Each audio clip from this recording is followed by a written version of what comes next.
It's crazy to think that Sucker Punch was originally developing a medieval time Assassin's Creed style game.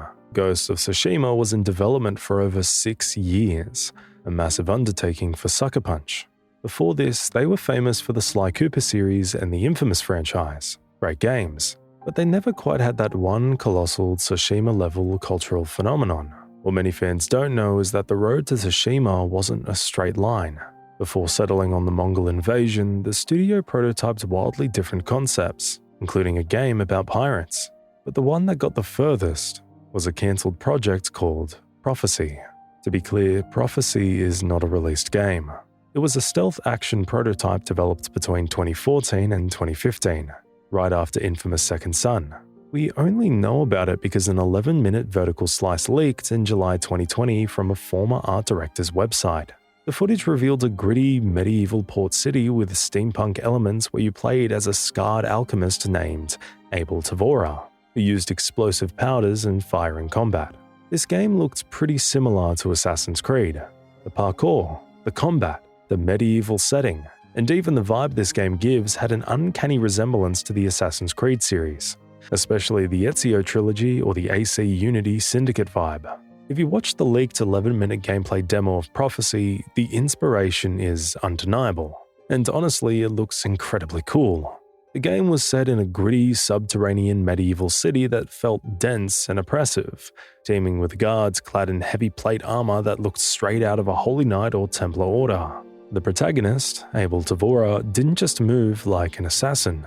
His attire also looked like theirs, wearing a hood and a distinct face mask that gave off major Ezio vibes. The gameplay loop was a fascinating hybrid. You had the parkour and verticality that fans of Assassin's Creed would recognize instantly, but the combat was heavier and more deliberate. You can actually see the early DNA of Ghost of Tsushima here. The way Abel parries strikes and uses alchemy-based gadgets is a direct ancestor to Jin's ghost tools. The project was eventually scrapped because the team felt the 1274 invasion of Tsushima offered a stronger vision, but Prophecy didn't die in vain.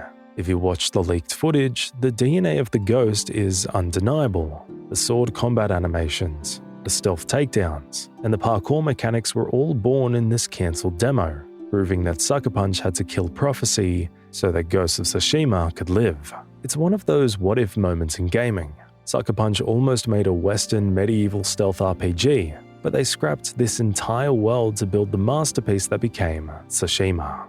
Lady Masako's tale is one of my favorite side quest lines in the game because it transforms a standard revenge mission into a heartbreaking tragedy about family betrayal. It starts with the horrific slaughter of her entire clan, which she initially blames on the Mongols, but as you dig deeper, the ugly truth unravels. The massacre was orchestrated by her own people.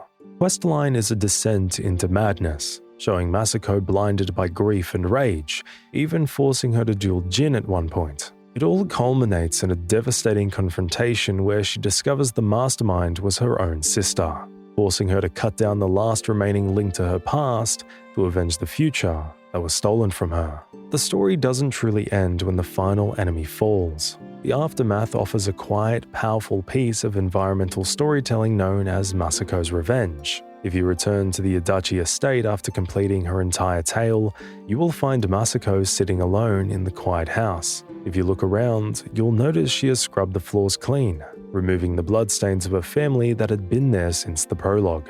However, if you look at the walls and pillars, they are still deeply scarred by sword marks and battle damage. This visual contrast perfectly symbolizes her state of mind. While she has found some measure of peace and cleaned up the immediate mess, the deep, structural trauma of what happened remains permanently etched into her life, impossible to ever really fix. The Iki Island expansion offers a cool Easter egg that pays homage to Sucker Punch's OG game, hidden away where only the most explorative players will find it. If you head to the Buddha's Footprints region in the south of Iki, you can find a secret Sly Cooper painting that serves as a love letter to the studio's history.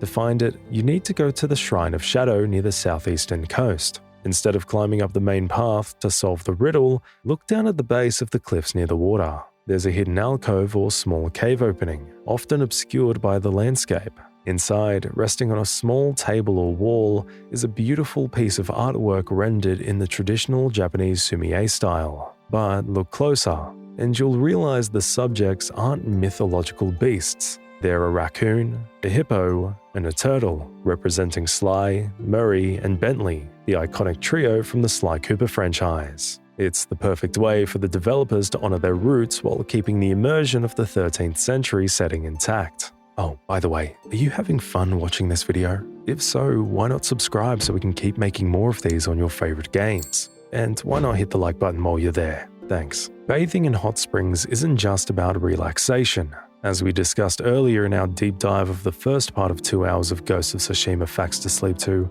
it's the only way to permanently increase Jin's maximum health. But if you're a completionist who tracks down every single one, the game rewards you with its most hilarious secret. To obtain the legendary Fundoshi outfit, you must find and bathe in all 18 hot springs scattered all across Tsushima. While you might expect a golden suit of armor for such a feat, the reward is essentially just Jin's traditional underwear. But don't laugh, this armor actually has a unique, game-changing perk. It makes his running and sprinting completely silent. This allows you to sprint at full speed through a Mongol camp without alerting a soul, proving that the item's flavor text is absolutely right. A true samurai needs no clothes. In my opinion, this is one of Jin's most hilarious outfits. It's a sight to watch Jin running around slashing Mongols in just underpants. In Act 1, the mission The Cost of Iron reveals the dark reality of survival, showing that the Mongols weren't the only danger on Tsushima. Sometimes it was your own neighbors. The quest revolves around a rumored iron mark, a heavy medallion given by the invaders to collaborators that supposedly grants them safe passage on the roads. You are sent to hunt down a merchant accused of being a double agent possessing one of these marks. However, when you track his cart down, you find it surrounded by a mix of dead bodies, both Mongol soldiers and civilians, proving that the protection came at a bloody price. When Jin finally confronts the merchant, the man admits to working with the enemy but claims it was solely to protect his family.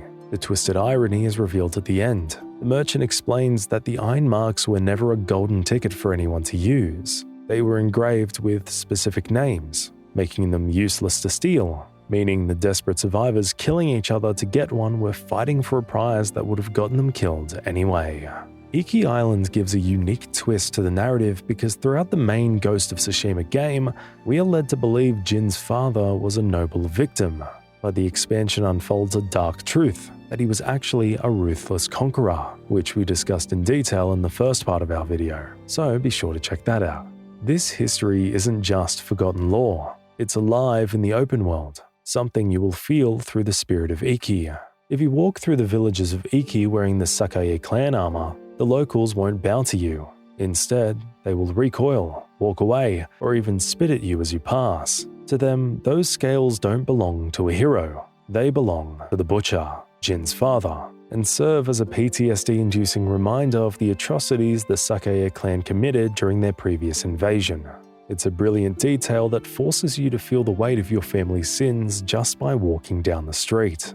Parrying is the most satisfying part of gameplay in Ghost of Tsushima. It makes you feel like you're always one step ahead of the enemies, turning their own aggression into their downfall. It's basically the entire point of the combat loop, deflecting incoming sword strikes, ripping open an enemy's defenses, and with perfect timing, landing a stun or a brutal single-hit kill. However, getting those timings down can take practice, especially when learning the weird rhythms of new or unique enemy types. If you're tired of eating a spear to the face while trying to look cool, here's a pro tip. Use the safety parry. Instead of just standing open and tapping L1 at the last second, hold block on L1 first, then release it quickly to tap L1 for the parry attempt. By starting from a block, you create a failsafe. If you time the parry wrong, your guard is likely still active or recovers instantly, meaning you just block the hit instead of taking damage. It's the safest way to fish for those perfect parries without risking your health bar. You will unlock Kunai early in the game, and honestly, these little throwable spikes are the ultimate get-out-of-jail-free card in a fight. By tapping R1, you fling them at the nearest enemy, and while they usually won't kill anyone outright, they serve a much more important purpose. They always stagger the target and break their guard. This makes them the perfect crowd control tool, instantly interrupting an unblockable attack and leaving the enemy wide open for an easy follow-up kill. However, relying on these tools means you need to feed the habit, so you must become a scavenger.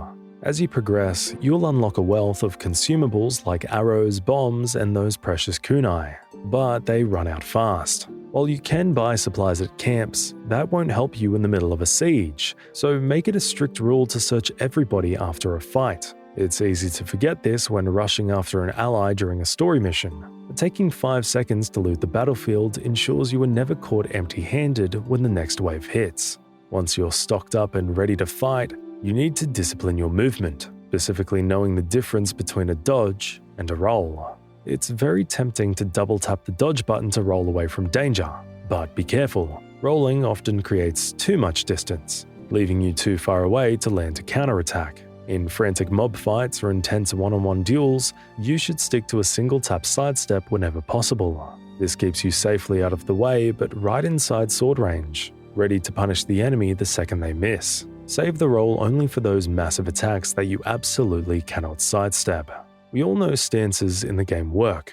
Use stone stance for swordsmen, water stance to break shieldmen, wind stance to kick spearmen off balance, and moon stance to crush brutes. But while everyone remembers to switch stances mid-fight, most players forget that you can and should swap your armor just as aggressively to hard counter the situation. In Ghost of Tsushima, armor sets essentially function as instant loadouts or classes. Since you can pause and swap instantly, you should never be wearing the wrong gear for the job. If you're infiltrating a camp or moving through the world, switch to your stealth and exploration loadout. The Ronin attire is fantastic for the early game. Not only does it slow detection, but it also provides a massive 50% melee damage boost, effectively making you a complete assassin. Later on, the ghost armor becomes the ultimate stealth set, reducing detection further and giving you a chance to terrify enemies just by killing their friends. For a more Trojan horse approach, the Mongol commander's armor actually disguises you, allowing you to walk right past guards and camps before you draw your blade. And for pure speed, the Fundoshi, the one we discussed earlier. Yes, the underwear grants silent running and sprinting, letting you dash through patrol routes without making a sound.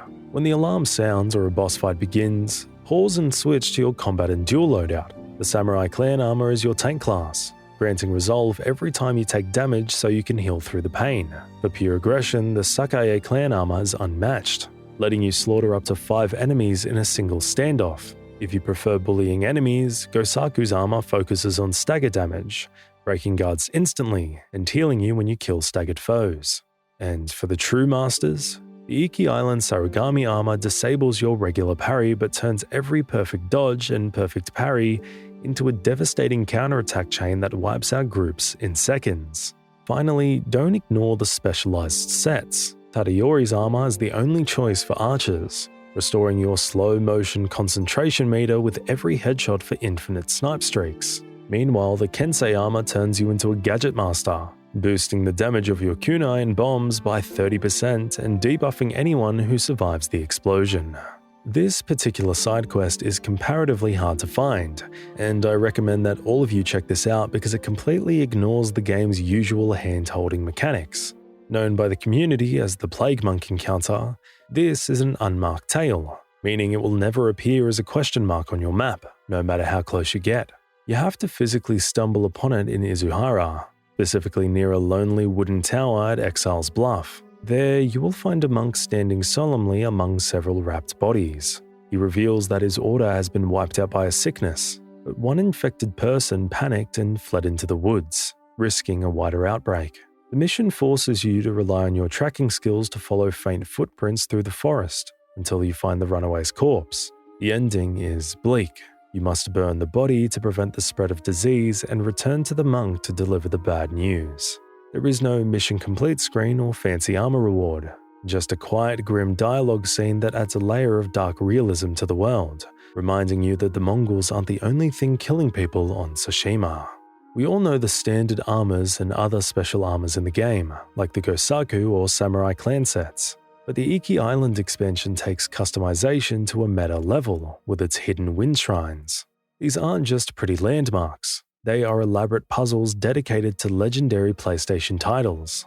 and solving them requires you to perform very specific actions while wearing very specific gear.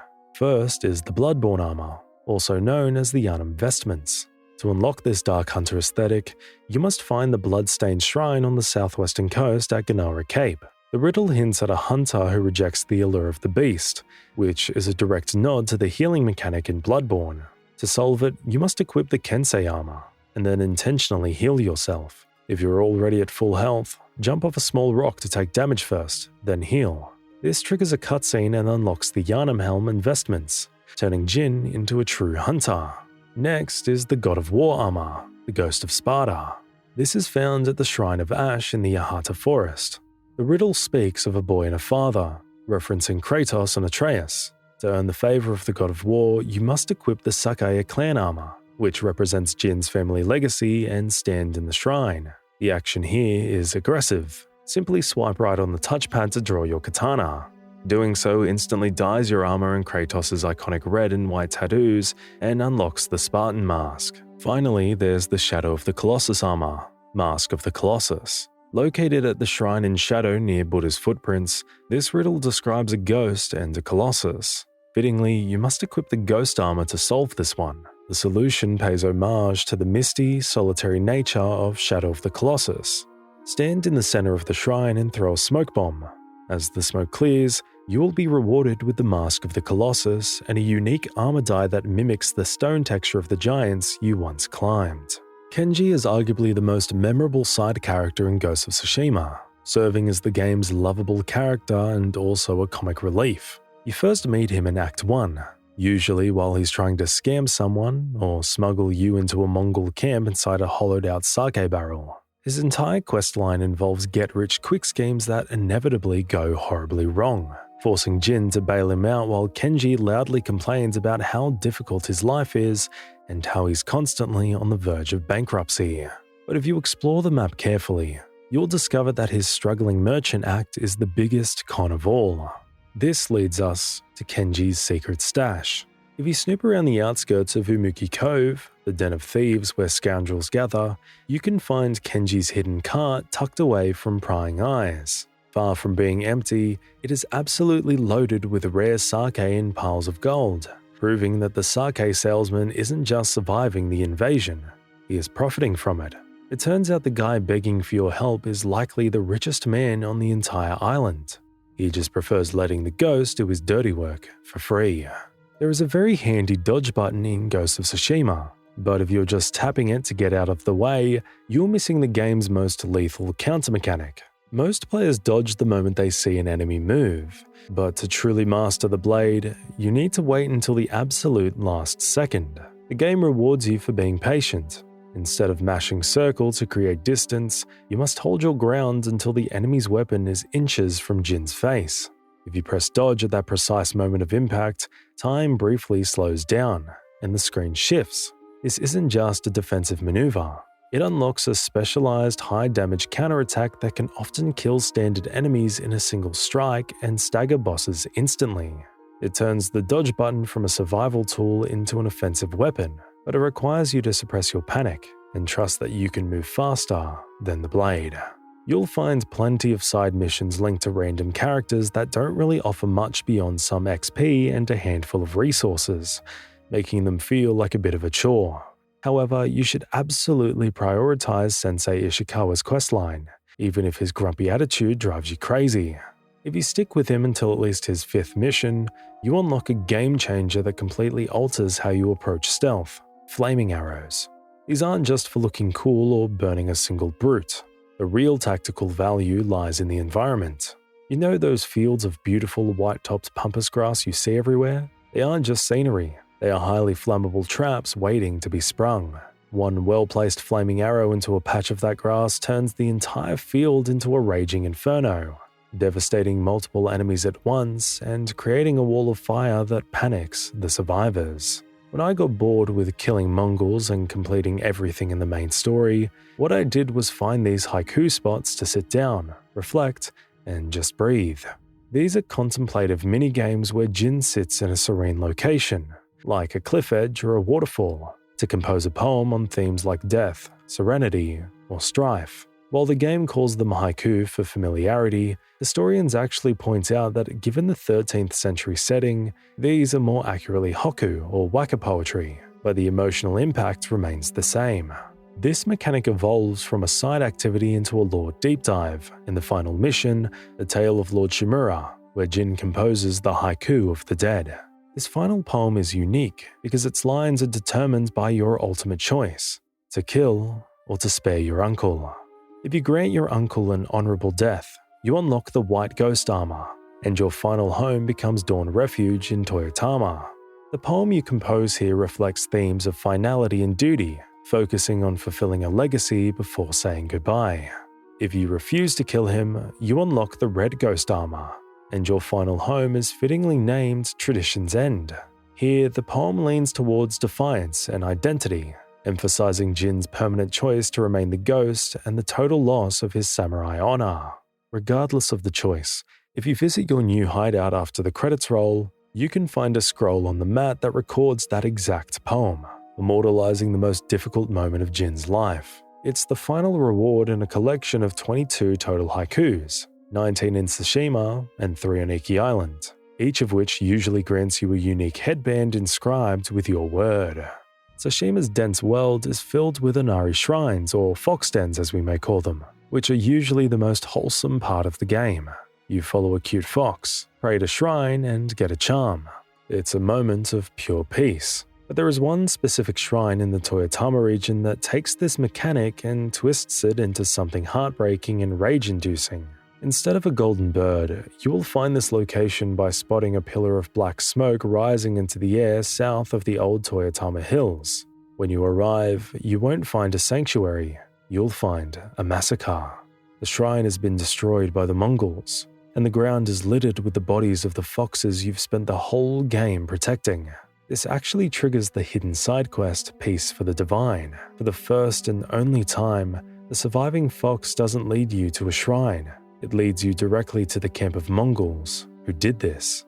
This is one of the most satisfying combat encounters in the game, because it gives you a chance to completely abandon honor and slaughter the culprits with as much hostility as you like to avenge your little fallen friends. Tsushima has really beautiful landscapes, varying from lush green forests to multicolored fields that look like they were taken straight out of a movie. Arguably one of the most serene locations in all of Tsushima is Tadori's Rest, a hidden sanctuary dedicated to the legendary archer Tadori and the site of his final resting place. You can stumble upon this place while exploring the Ariake Prefecture in Izuhara, but the true magic happens during the legend of Tadori, a mythic tale. To find it, you have to follow a literal trail of violet flowers across the map, and it isn't just a sightseeing tour. When you finally reach the rest, you are forced into a duel against Kaidi, Tadori's last living descendant. She attacks you to protect her ancestor's armor, which, by the way, is hands down the best armor in the game for archers, fearing it will be used for evil. The opening of the game really hooks you in. It's an action-packed, cinematic charge that sets the stakes for the entire story. You start in the samurai holdings, surrounded by the thunder of war drums and the clatter of armor as the Japanese forces prepare for the fight of their lives. From here, Jin rides out to Komoda Beach, where the samurai of Tsushima, led by Lord Shimura, suffered a catastrophic loss to the Mongols under Coten Khan. This location serves as a haunting before and after shot for the player. During that first opening cutscene, these holdings are a vibrant, bustling military camp filled with samurai banners, burning torches, and hundreds of warriors. But when Jin returns here later during the mid-game, the atmosphere is chillingly different. The holdings are completely empty, silent, and littered with the gear of dead samurai, a grave reminder of how the Mongol threat didn't just defeat the army, it erased an entire way of life. If you want to pay your respects or see the wreckage for yourself, you can find the site directly east of Kiyomori's Landing and just south of Saicho's Point. Omi Monastery is easily one of the prettiest locations in the entire game, standing as a beautiful hidden sanctuary amidst the chaos of the Toyotama region. But the true secret lies hidden behind the temple grounds, a small secluded cave that looks like it belongs in a dream. Inside, the floor is flooded with shallow, crystal-clear water, reflecting the glow of hundreds of small, lit candles that populate the surface. all watched over by a massive silent monk statue. While you can stumble upon this cave and witness its haunting beauty at any point in your travels, the game saves its most dramatic moment for the climax of the Six Blades of Kojiro Mythic Quest. This is where you face the final duel against the last Straw Hat Assassin. Fighting for your life in a flooded cavern lit only by flickering candlelight and the moonlight reflecting off the water is nothing short of picturesque. To reach this hidden gem, head southwest of Mount Omi and Omi Lake. Follow the path along the mountain face past the small waterfalls, and you'll find a narrow opening in the rock to squeeze through. The game gets emotional in the end when players have to fight Jin's uncle, Lord Shimura, and let's all agree on one thing. It doesn't make sense, at least to me, to kill him. After everything Jin has sacrificed to save his people, murdering the only family he has left feels like a step too far. You absolutely should spare him to prove that the ghost has a code of his own. The emotional weight is underscored by a powerful piece of dynamic environmental storytelling known as the final choice visuals. The moment you make your decision, the very atmosphere of Tsushima shifts to validate your path. If you choose to spare Lord Shimura, the heavy, oppressive clouds immediately break, the weather clears, and the sun comes out, signaling a moment of internal peace and the dawn of a new, albeit lonely, future. However, if you choose to kill him, the game punishes the atmosphere. A massive, violent thunderstorm begins instantly, with crashing lightning and pouring rain reflecting Jin's absolute inner turmoil and the dark bloodstained path he has finally committed to. This detail is something I'm sure most of you wouldn't even have noticed. It's one of those subtle touches that players eventually ignore, pass off as just a cool design, without realizing it actually carries a deep, hidden meaning. When you look at the banners throughout your ancestral home or on your armor, you see the iconic crest, but it's more than just a family logo. The Sakai banner has two distinct circles within the Sakai clan crest that are more than just geometric shapes.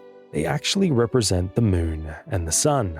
This design choice is a literal visual oath, symbolizing that the Sakai clan is the eternal shield of the people, sworn to protect the islands both day and night. It's a beautiful, quiet bit of foreshadowing. While the samurai were the sun that fought openly in the light of day, Jin's transition into the ghost allows him to fulfill the second half of his clan's destiny, becoming the moon that guards Tsushima in the dark. If you're hunting for that platinum trophy, you absolutely need to complete the Light the Way achievement. It's one of those tasks that feels like a standard open-world checklist, climbing tall structures to ignite beacons, but it's far more than just a chore to pad out your completion percentage. As you traverse the cliffsides of Izuhara, Toyotama, and Kamiagata, these towering structures serve as literal beacons of hope in an island shrouded by the smoke of war. The real payoff, however, is the secret of the lighthouse. While the trophy pops the moment you spark the final flame, the hidden narrative significance is revealed through the dialogue and the shifting world state. These fires are what actually guided the Japanese reinforcements from the mainland. Without Jin's effort to keep these flames alive, the Shogun's fleet would have been sailing blind toward a coastline crawling with Mongol invaders. This eventually turns a simple collectible task into a vital piece of the war effort, proving that even while Jin was operating in the shadows as the ghost, he was still the one responsible for bringing the light of the samurai back to Tsushima's shores. Although Lord Shimura takes care of Jin like his own child, as we see in those touching childhood flashbacks where he teaches Jin the way of the sword and the meaning of duty, Jin still holds a profound, quiet respect for his biological father's memory. Shimura stepped in to fill a massive void, attempting to mold Jin into the perfect samurai. But the game hints that the relationship between the two elder men was far from harmonious. The tension is revealed through the sibling rivalry hidden in the game's collectible lore. Kazumasa Sakai and Lord Shimura were actually brothers-in-law, but historical notes and dialogue suggest they secretly loathed one another. Shimura viewed Kazumasa as a brute who relied too much on raw violence and lacked true discipline, while Kazumasa reportedly found Shimura too rigid and obsessed with a code of honor that didn't always fit the reality of the battlefield. This actually adds a fascinating layer to Jin's character if we see it from a different perspective. He spent his entire life caught between the memory of a father who was a ruthless warrior and a mentor who was a strict traditionalist, eventually becoming the ghost, a middle ground that neither man would have fully understood. The questline involving Yuriko is arguably the most heart-wrenching part of the game because it trades the violence of war for the quiet, painful reality of old age and memory loss. You meet her during the Ghosts from the Past quest, but it's her personal side stories that truly flesh out the Sakai family history. In her final moments during the quest, The Art of Seeing, Yuriko's mind begins to wander, and she starts to confuse Jin with his father, Kazumasa. It's here that she drops a bombshell, reminiscing about her old memories as Jin's caretaker and her secret, long-standing affair with Kazumasa Sakai. But before they can truly finish that final, heavy conversation, she peacefully passes away. Jin buries her with his own hands on a cliff southeast of the Turtle Rock Shrine in Toyotama, and the location is nothing short of breathtaking. Her grave overlooks almost the entire south section of the Toyotama region, stretching all the way to the distant shores of Izuhara. It couldn't possibly be a better resting place for the woman who was essentially Jin's mother. To make the scene even more surreal, when you finish the burial and have Jin bow in front of her grave, a scripted gust of wind raises a massive flurry of lilac flower petals that swirl around the headstone. It is a hauntingly beautiful goodbye to the last person who truly knew Jin as a boy, rather than as a warrior.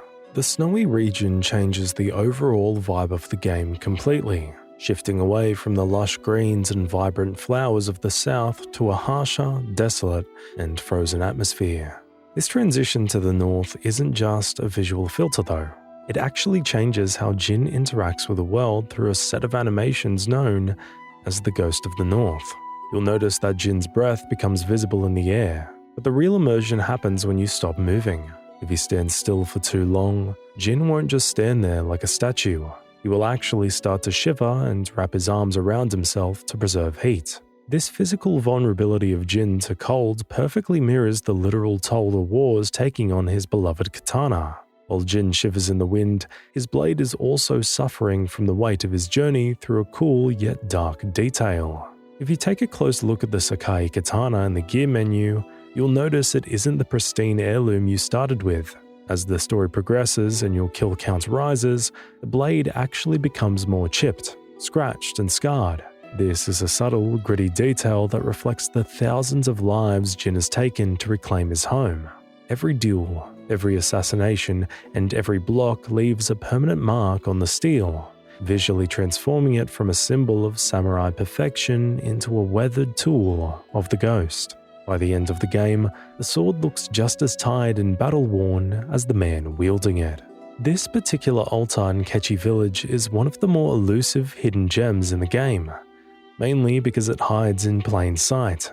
Unlike the mythic shrines that require parkour across massive cliffs or deep lore hunts, this one is located in a simple, accessible spot that most players run right past.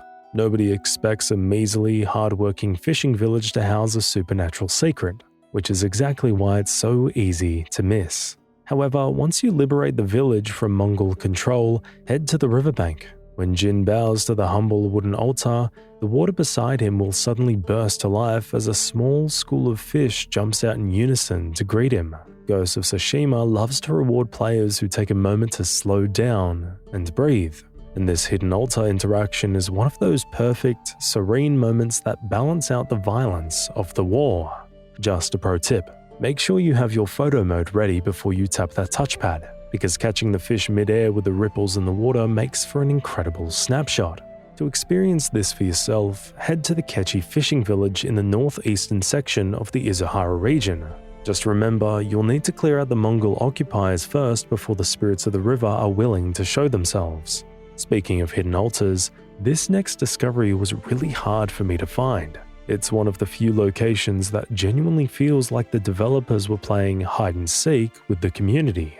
You might think your map is 100% cleared, but there is a hidden bamboo strike tucked away on a tiny, unnamed island that refuses to appear on your map until you're standing directly on top of it.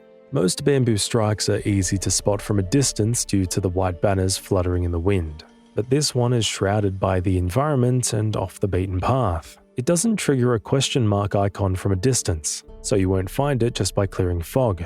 You have to physically explore the small land masses off the coast to stumble upon it. It's the ultimate completionist trap. and discovering it feels like uncovering a true secret of the islands that the Mongol scouts never managed to map out. While the game is filled with legendary warriors and masters of the blade, one of the most inspiring characters you'll meet is a simple man named Otsuk. You can find him on Kaijo Isle, a tiny, isolated speck of land at the very southern tip of the Izahara region. What makes him stand out isn't his rank, but his sheer desperation.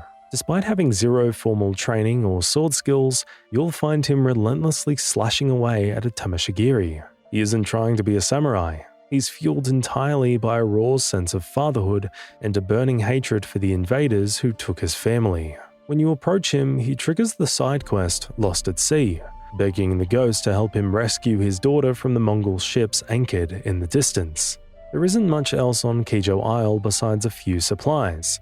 The location itself is hauntingly beautiful in its isolation. A quiet, sun-drenched rock where a father is desperately trying to become a killer just to save his child. It serves as a powerful reminder that Jin isn't the only one being forced to change into something darker to survive this war. To get there, just head to the southernmost point of Izuhara and take a short swim out to the island. The betrayal of Ryuzo really hits hard. It's one of the most painful turning points in Jin's journey because it isn't just a political shift. It's the death of a brotherhood. Seeing your childhood friend, the one man you thought you could rely on to help save Tsushima, turn his blade toward you for a few bags of grain is a gut punch that changes Jin's perspective on honor forever. But the game hides a heartbreaking environmental detail that most players walk right past. In Act 2, after the Straw Hats have moved on, you can find a small deserted camp where Ryuzo and his men stayed. If you ignore the supply crates and look closely at the clutter on the ground, you'll find Ryuzo's original flute, the very same instrument he played when he and Jin were just children, dreaming of becoming a legendary samurai. It's sitting there, half buried and abandoned in the dirt, serving as a silent, tragic symbol of their bond. Ryuzo didn't just leave the camp.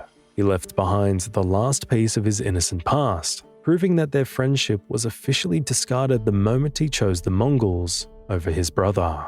Although the ending shows Lord Shimura prioritizing honor above all else, his love for Jin was profound, perhaps even more than his rigid samurai code would allow him to express. He spent years raising Jin as his own son, hoping to pass on the Sakai legacy and eventually adopt him officially into the Shimura family.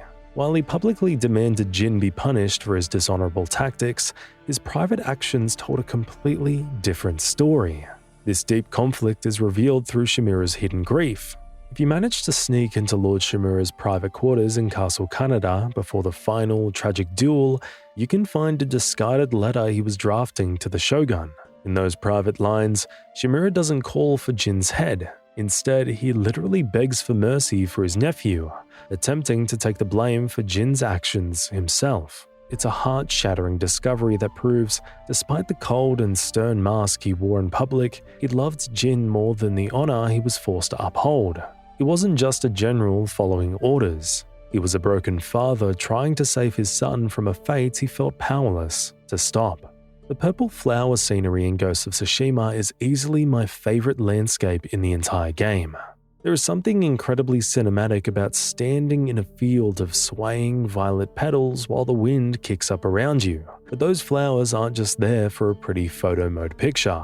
They serve as a vibrant natural trail that leads you toward one of the game's greatest legends. But did you know that in Japanese tradition, purple dyes were symbols of something much more than just beauty?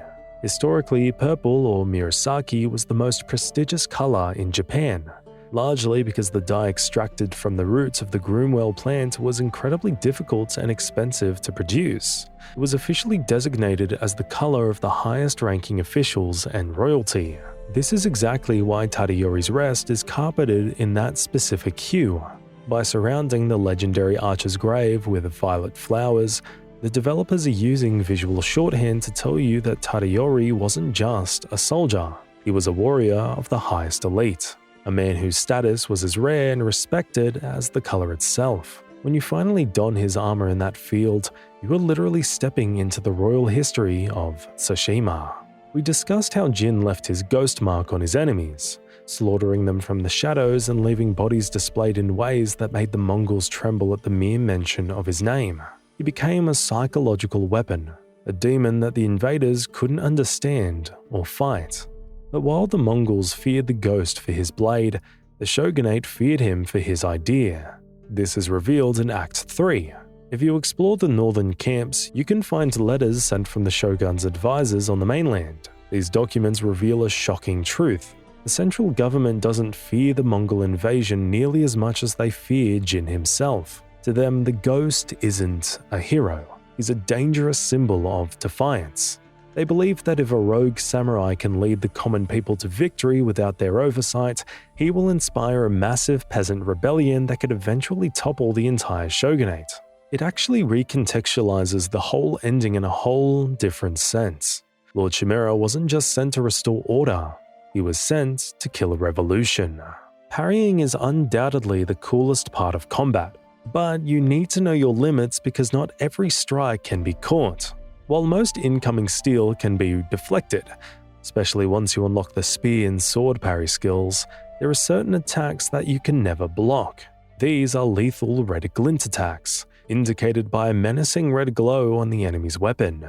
When you see that color, your sword is useless, and your only options are to sidestep or roll for your life. However, there is a hidden hint that most players miss.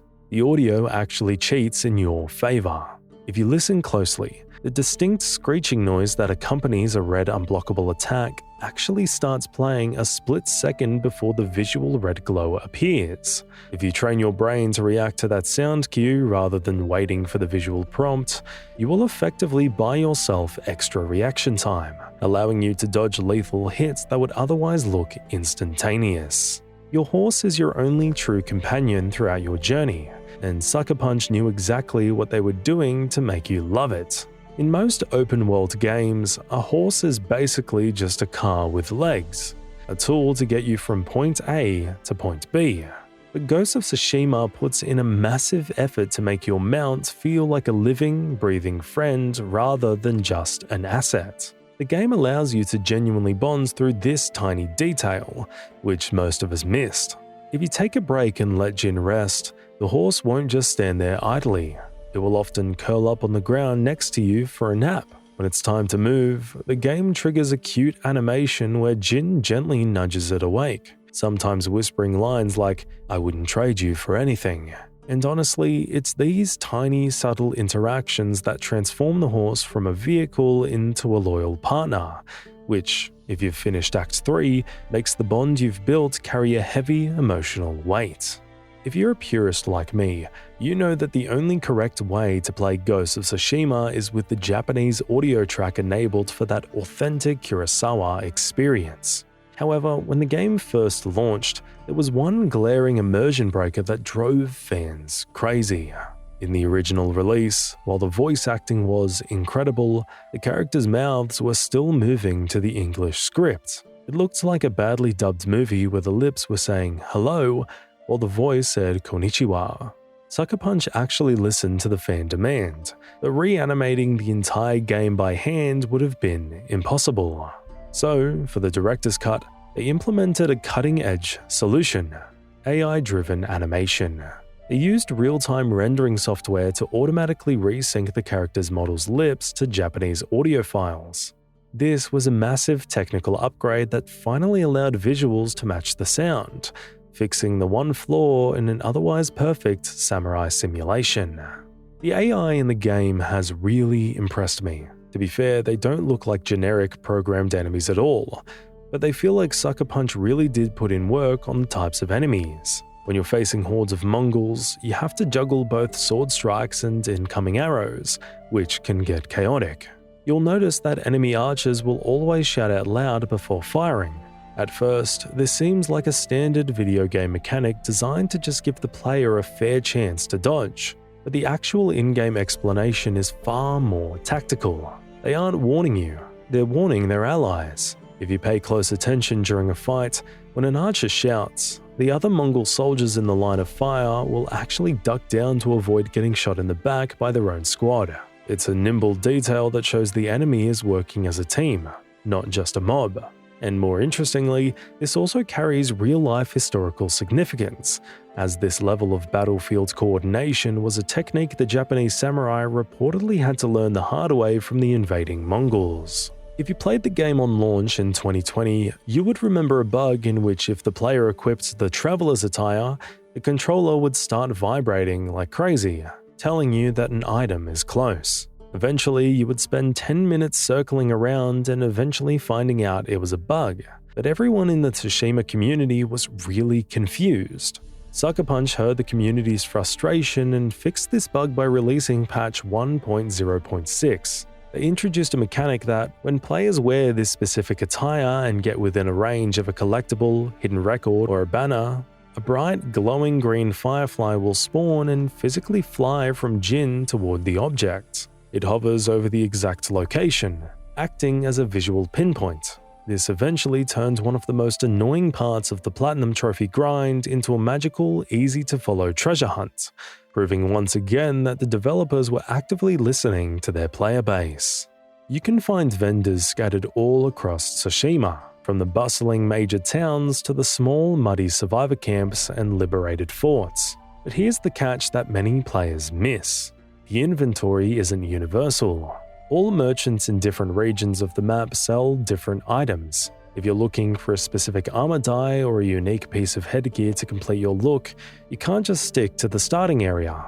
The merchants in the harsh, snowy north sell rugged, battle-worn cosmetics that you simply cannot buy in the sunny south. It encourages you to check every new vendor you meet. Furthermore, the game includes a vital economy tip involving trappers. They aren't just there to sell you arrows. They're your best source of income. If you're short on supplies, which is the main currency for sword upgrades, but have 500 pieces of bamboo you don't need, you can sell those excess materials to trappers to find your next katana upgrade. And to keep it user-friendly, the game will actually mark traders with a golden icon on the map if they have an upgrade available for you right now, saving you from fast traveling just to check their stock. As you get further into the game, the economy shifts from grabbing everything you see to a desperate hunt for specific rare materials.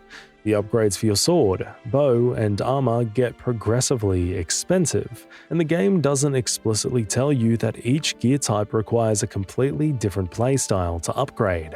If you want to sharpen your katana, you have to be aggressive. Iron and steel are scattered around, but the most crucial material, gold, is almost exclusively a reward for liberating Mongol-controlled encampments. You literally have to pay the iron price for it. If you want to strengthen your armor, you have to follow the stories. While linen and leather are found in random houses, the highest tier material, silk, is incredibly rare.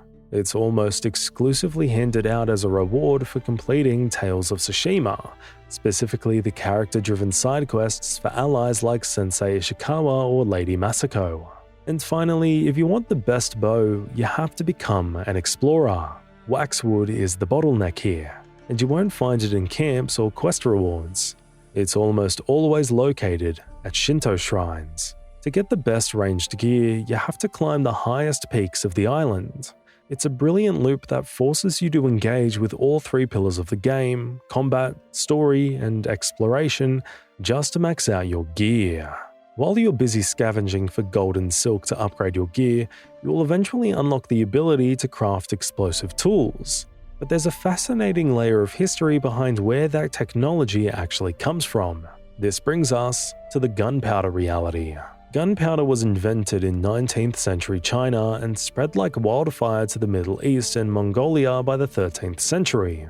Ghost of Tsushima is historically accurate here. The Japanese absolutely did not use gunpowder during the invasion of 1274. It's the Mongols who bring the thunder to the island, and Jin has to essentially steal this foreign technology to level the playing field. However, the game pulls a massive trick on you regarding the weapons themselves. We call this the katana myth. While samurai and blades go together like sushi and ginger in pop culture, the katana as we know it didn't even exist in the 13th century.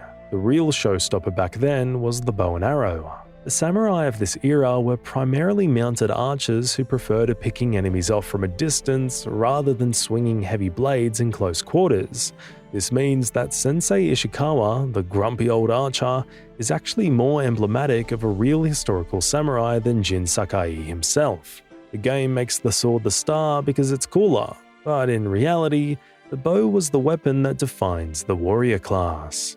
We previously touched on how tragic Ryuzo's betrayal was with the traitor's flute detail, but there is actually cut content buried in the game files that makes their relationship even more heartbreaking. Turns out, Jin wasn't the only one whose backstory got trimmed during development. Ryuzo originally had a much deeper, sadder history regarding his parents. In this scrapped audio, we find a layer of the abandoned brother.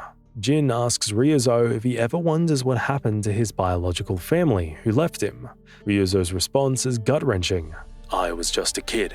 There's no answer in the world that would make sense." When Jin presses further, asking if he wants to know why they left, Ryuzo shuts him down with a line that defines his entire character arc. "Those people are my family. I'm riding with mine." This line perfectly foreshadows why he chose the Straw Hats over Jin. He defines family by survival, not blood or honor. But the knife twists deeper. In another cut exchange, Jin tries to comfort him, promising one day that Ryuzo will be a samurai, have a home full of kids, and get old, lazy, and fat. Hearing Jin promise a future of peace to a man who we know dies young and desperate is devastating. Additionally, Ryuzo comments on Jin's scary aggression during a spar, to which Jin replies, "It wasn't about you. I was fighting someone else." This hints that Sucker Punch originally intended for Jin to have deep-seated, possibly uncontrollable anger issues long before the Mongols even arrived. This might be the craziest detail and foreshadowing in the entire game, because it recontextualizes the entire way you play from a simple game mechanic into something deeply spiritual. In an early, easily missed flashback, Yuriko, the Sakai family housekeeper, is comforting a young Jin. She tells him that even though they're gone, his parents are still with him. His father is the wind at his back, and his mother is the birds in the trees. This line reveals the most beautiful secret in Ghost of Tsushima, the guiding wind. The guiding wind and the golden birds aren't just UI elements designed to help you find loot. They're literally the spirits of Jin's parents guiding him from the afterlife. When you swipe up on the touchpad and the wind roars to push you forward, that's literally the spirit of Kazumasa Sakai pushing his son toward his destiny. When you hear a chirp and see a golden bird trying to get your attention to lead you to a hot spring or a secret, that's his mother, Lady Sakai, making sure her son is rested and safe. It means that throughout this entire lonely, brutal war, Jin was never actually alone. We've talked about the emotional weight of Lord Shimura's hidden letter, but the game saves its most devastating physical detail for the very last second of that storyline. If you have the stomach to choose the kill ending for Lord Shimura, Sucker Punch utilizes the controller's haptic feedback to break your heart one last time. As you deliver the final blow and hold your uncle in his dying moments, the controller begins to vibrate in a steady, rhythmic heartbeat. It isn't random rumbling. It mimics the pulse of a dying man. As the scene fades to white and the music swells, that vibration slowly becomes fainter, spacing out further and further, until eventually it stops completely, the exact moment Shimura passes away. You literally feel his life leave your hands. To understand the final poetic layer of the game, we first have to look at the actual history of 1274. In real life, the samurai were completely overwhelmed by the Mongol invasion. They were outnumbered, facing organized group tactics and explosive thunder crash bombs they'd never seen before. Japan was on the brink of total defeat. But then, a miracle happened. A massive meteorological event, a sudden, violent typhoon, struck the coast of Hakata Bay.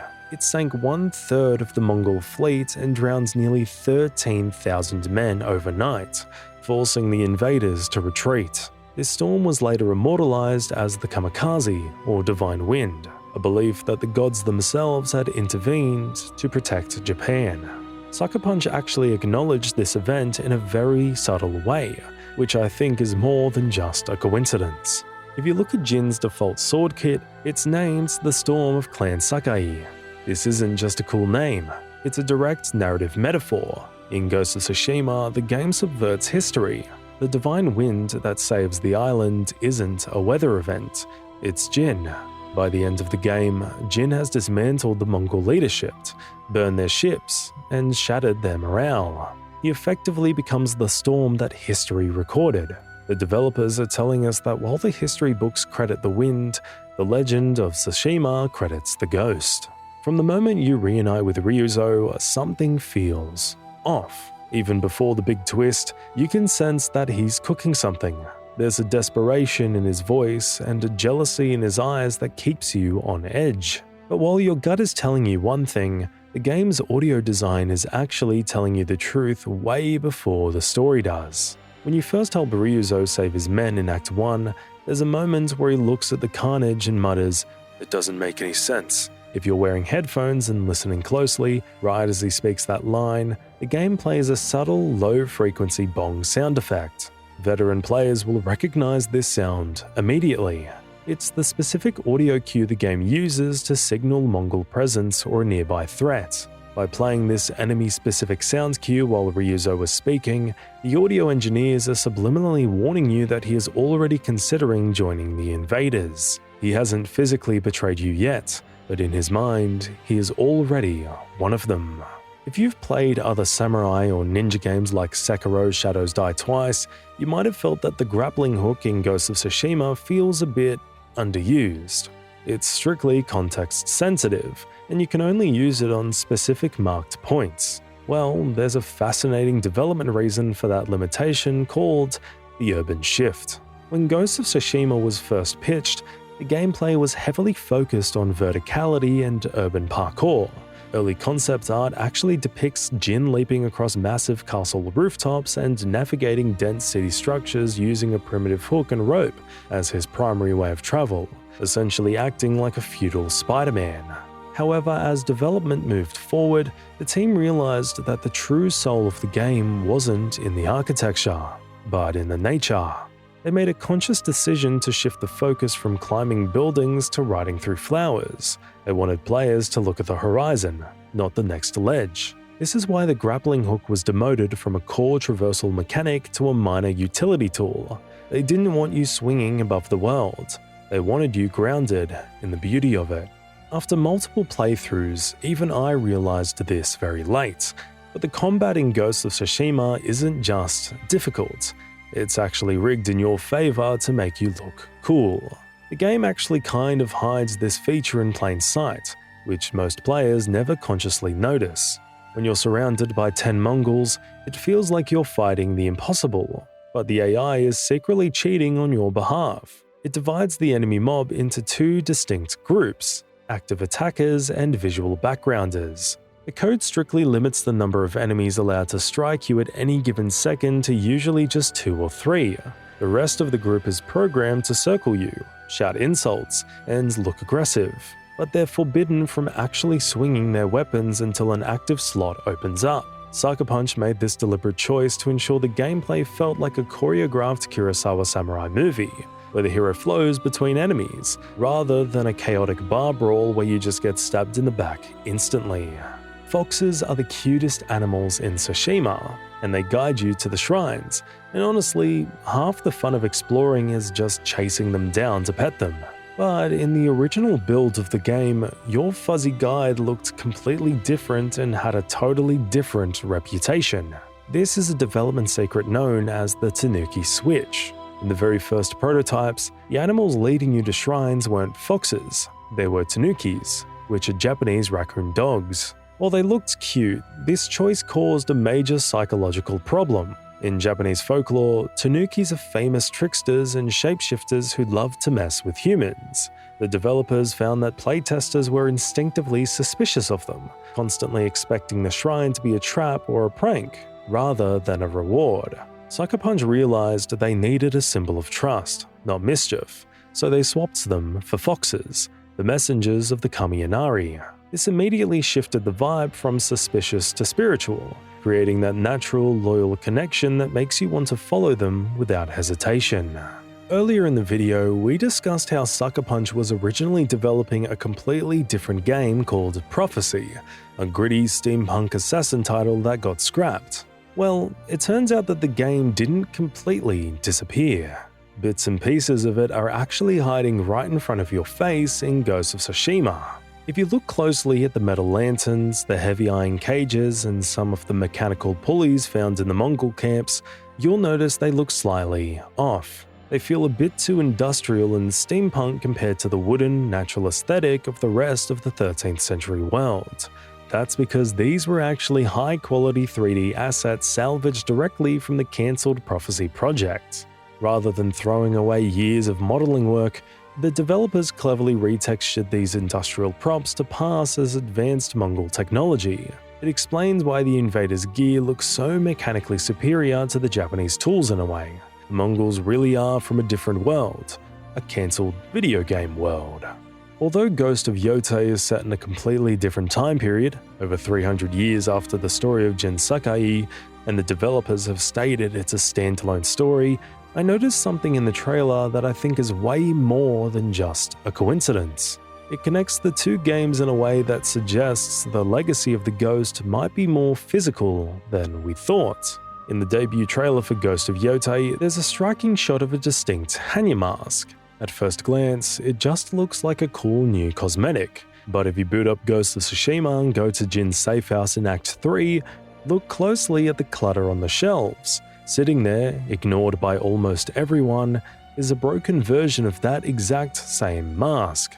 The geometry and the design are a perfect match. This implies that the new protagonist, Atsu, isn't just picking up a random mask. She might be picking up a relic that was potentially owned or encountered by Jin Sakai centuries prior. It's actually a tiny environmental storytelling crumb that Sucker Punch left years ago, waiting for us to find it now that the sequel has finally been revealed. We earlier speculated by connecting the dots from Yuriko's flashback that the golden birds are actually the spirits of Jin's mother watching over him. Well, there's a hidden idle animation that all but confirms this theory, and it's arguably the most heartwarming detail in the game. Find a quiet spot in the game world and simply put the controller down. Don't touch anything. Just let Jin stand perfectly still. You have to be patient, but after a few minutes, one of those golden birds will fly down and gently lands right on Jin's shoulder. He doesn't shoo it away, he just smiles at it. This provides a rare moment of peace in a violent game, and if you believe the lore, it's literally a mother resting on her son's shoulder, telling him it's okay to take a break. If you go to the beach in Tsushima, you will find lots of crabs scuttling around the sand. Most players just ignore them or accidentally trample them while running to a boat, but Sucker Punch hit a tiny cute interaction. If you approach a crab and perform a respectful bow by swiping down on the touchpad, it won't scuttle away in fear. Instead, it will sometimes click its claws and actually follow you for a short distance. It's a completely useless mechanic. There's no point having a pet crab that won't help you defeat the Khan, but nevertheless, it's a charming detail that reinforces the idea that Jin is deeply connected to the nature of the island, right down to the smallest creature. We've talked a lot about what made it into the game, but to truly understand Sucker Punch's vision, we have to look at the darker, weirder version of Ghost of Tsushima that we almost got. There are 3 specific cut concepts that connect to show a game that was originally going to be much more mechanical, punishing, and visceral. First, let's look at the ghost sense heartbeat. In the final game, focused hearing is a spiritual ability. The world goes grey, and enemies appear as red silhouettes. It's clean and functional, but originally this mechanic was far more gruesome. The developers tested a version where you could see the actual beating hearts of enemies glowing through their chests and walls. The idea was to emphasize Jin's predatory nature, but they scrapped it because it felt too much like Hitman or Splinter Cell. They didn't want Jin to feel like a sci-fi super soldier with X-ray thermal vision. They wanted him to feel like a samurai with heightened senses, so they toned it down to the red outlines we have today. Second, this mechanical theme extended to his gear with the expression mask. In the final release, the Ghost Mask is a static, terrifying piece of armor. It never changes. However, early concept phases included a version where the mask had moving mechanical parts. The idea was that the mask's expression would physically shift based on Jin's health level or combat state, snarling when he was aggressive, or looking weary when he was near death. It would have been a technical marvel, but it was likely cut because it pushed the game too far into anime territory, clashing with the grounded historical tone they wanted to preserve. Finally, the most shocking cut feature was the true death ending. Currently, if you lose the final duel against Lord Shimura, the game just reloads the checkpoint so you can try again. But originally, Sucker Punch was considering a bad ending where failure was narrative, not mechanical. If you lost that final sword fight, the screen wouldn't say game over. It would simply fade to black, implying that Jin died, Shimura lived, and the ghost legend ended right there, likely leading to a future where the Mongols eventually crushed the rebellion. It was a bleak, permadeath style concept that would have made the final boss fight terrifyingly stressful, but they ultimately decided that Jin's story needed a definitive conclusion, not an accidental one. The level of detail Sucker Punch put into the physics and audio of this world is honestly borderline obsessive. They tricked your eyes and your ears in ways you probably never noticed. When you slice through a Mongol commander and hear that sickening wet sound of steel cutting through meat, you aren't hearing stock audio. You're hearing fruit. Yeah, you heard that right. The sound design team spent days in a recording studio furiously hacking apart huge watermelons and slapping wet rags against concrete. They found that the acoustic properties of a smashed watermelon perfectly mimic the sound of a katana slicing through human density.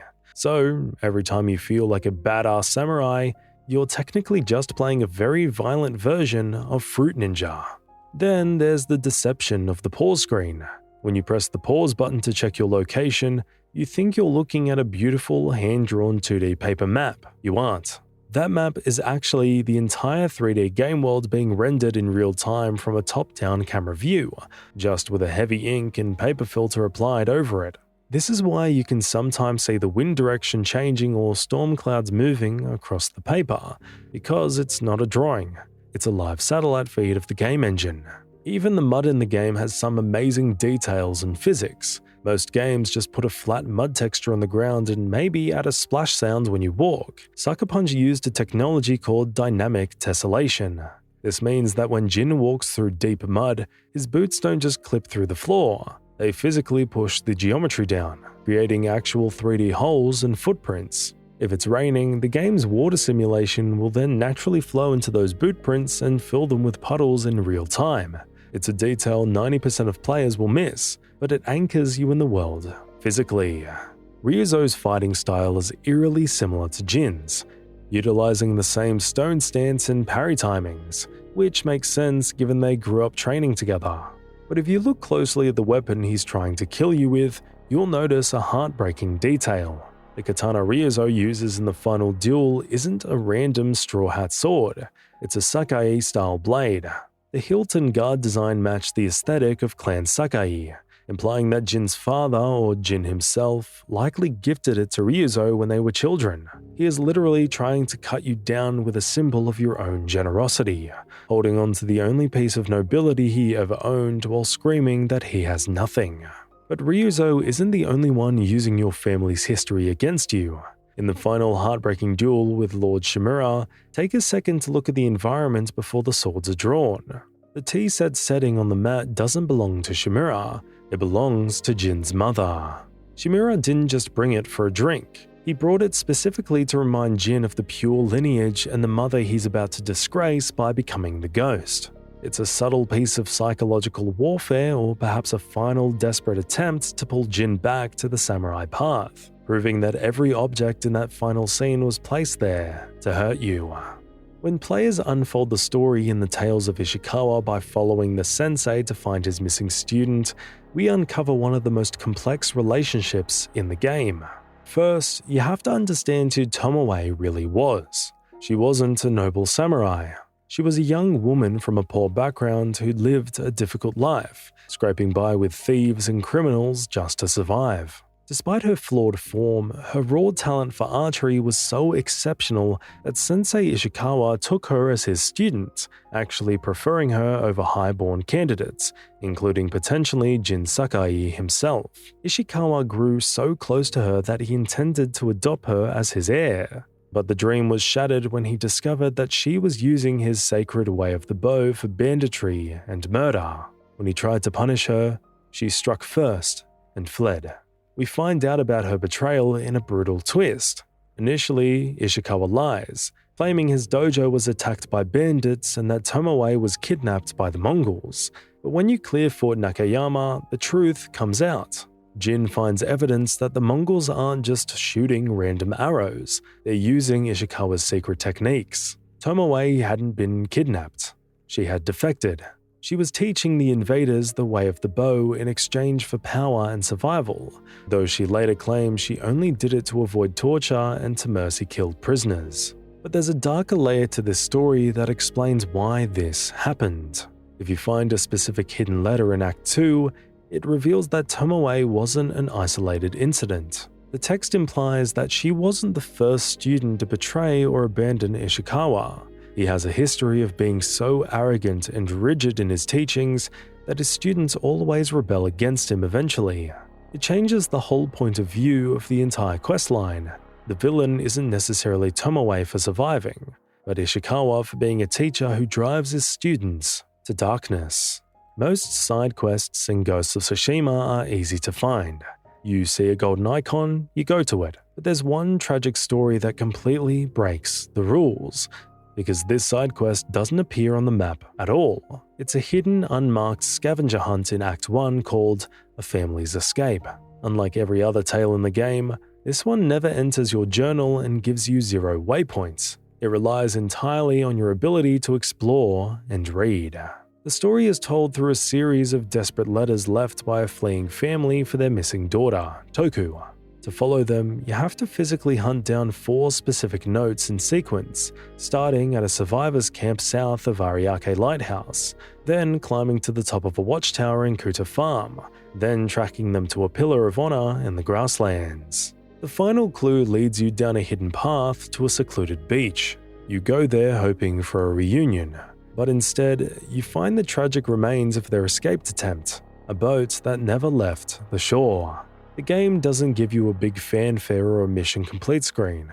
It just quietly removes the letters from your inventory and grants you a small amount of legend, leaving you alone with the silence of the ocean. In the flashbacks, we see Jin's father getting killed, but have you ever wondered who actually killed him? With the launch of the Iki Island expansion, we get this reveal, and we dive deep into Jin's story and the actual demise of his father. 15 years before the story takes place, who was the head of the Sakai clan, led a brutal military campaign to civilize Iki Island. He wasn't known as a noble samurai but as butcher to the people of this island. The man who killed him wasn't a random bandit, it was Tenzo, a raider who struck from the shadows to save his people from Kazumasa's cruelty. When you meet Tenzo in the expansion, he becomes your closest ally. You bond with him before realizing the truth. When the reveal finally hits, Jin is forced to face an uncomfortable reality. Tenzo killed an honorable samurai using dishonorable tactics to save his home. Now, does that sound familiar? It's exactly what Jin does as the ghost. Tenzo is the original ghost. By accepting Tenzo, Jin isn't just forgiving his father's killer. He's finally accepting that the samurai code his father died for was flawed from the start. We've talked about cut content like the heartbeat vision, but there were 2 major systems that were scrapped because they would have completely changed the genre of the game from an action-adventure into a survival strategy hybrid. First, imagine if your legendary ghost armor could shatter in the middle of a fight. Originally, your armor wasn't just cosmetic stat boost, it had physical durability. As you took hits in combat, your plates would visibly chip, crack, and eventually break, forcing you to constantly retreat to a blacksmith to pay for repairs. Sucker Punch realized that while this was realistic, it was also incredibly annoying. They wanted you to feel like an unstoppable force of nature, not a guy worrying about his laundry bill. so they cut it to keep the power fantasy intact. Second, the game originally didn't want you to fight alone. This was a feature called Night Raids. In the final game, Jin is a lone wolf, but early builds allowed you to command squads of NPCs to execute coordinated attacks on Mongol camps. You could order archers to hold a ridge or tell swordsmen to flank a gate, turning the game into a light real-time strategy commander sim. Ultimately, the developers felt this diluted the core theme of the story. The tragedy of the ghost is that he has to be alone to bear the burden of his sins, so they removed the squads to ensure the isolation felt real. You stare at the combat menu for dozens of hours to upgrade your skills, but most players never look behind the skill tree. If you look closely at the stance menu, background art isn't just a generic dojo wall. It physically shifts to represent the mental state required to master that specific combat style. Sucker Punch hit a beautiful piece of visual storytelling in the UI. Stone stance has rocks in the background. Water stance skill tree has water and lakes. Wind stance shows windy hills and sky. And moon stance shows night in the background. This just goes on to show the level of detail Sucker Punch put into developing this masterpiece. You can pet the foxes. You can bow to crabs. But there is one standard open-world staple that is noticeably missing from Ghost of Tsushima: fishing. It turns out this wasn't an oversight. Sucker Punch actually built it and then deleted it. In the early builds, the game had a fully functional fishing minigame. You could cast lines into the rivers and oceans to catch food or resources, similar to Red Dead Redemption 2 or Final Fantasy 15. However, during playtesting, the developers realized it created a massive tonal problem.